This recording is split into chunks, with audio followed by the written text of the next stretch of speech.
मैं यही कहूँगी कि इट्स वेरी पेनफुल टू सी कि उनको हैंडकफ करके लाया जाता है। शुक्र है आज कपड़ा नहीं डाला उन्होंने। एक दर्दनाक चीज़ होती है देखना कि जिस तरह उनको पुलिस के हिसार में लेके जाते हैं और जिस तरीके से हमें उनसे कम्युनिकेशन भी उस तरह से नहीं की जाती। मेरी honourable chief justice of Pakistan से और इंटरिम प्राइम मिनिस्टर अनवारुल हक साहब से यही एक इल्तिजा है कि काइंडली मुझे वो FIR की फ़हरिस्त दे दें जिनको उनको गिरफ़्तार किया जाएगा अगले मुकदमे में या नहीं किया जाएगा, ताकि हम अपनी लीगल साइड तैयार करके हम उसमें लड़ सकें हम। और मैं यही कहूँगी कि इट्स वेरी पेनफुल टू सी कि उनको हैंडकफ करके लाया जाता है। शुक्र है आज कपड़ा नहीं डाला उन्होंने, इतना रहम किया।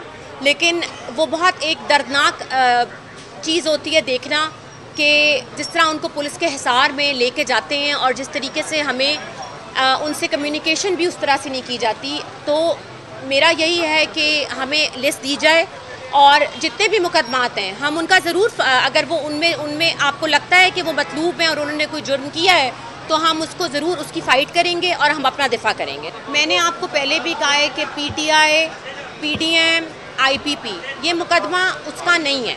ये मुकदमा एक रिश्वत लेने और रिश्वत देने का है। जब कोई भी IPP की तरफ से या किसी और सियासी जमात की तरफ से कोई भी बात आएगी तो मैं आप लोगों को ज़रूर इन्फॉर्म करूँगी। लेकिन अभी जो मुकदमा है आप उस पर फोकस करें और प्लीज़ किसी भी इदारे को, किसी भी जगह को गलत तरफ रिपोर्ट ना करें। ये केस एक रिश्वत लेने का है और रिश्वत देने का है।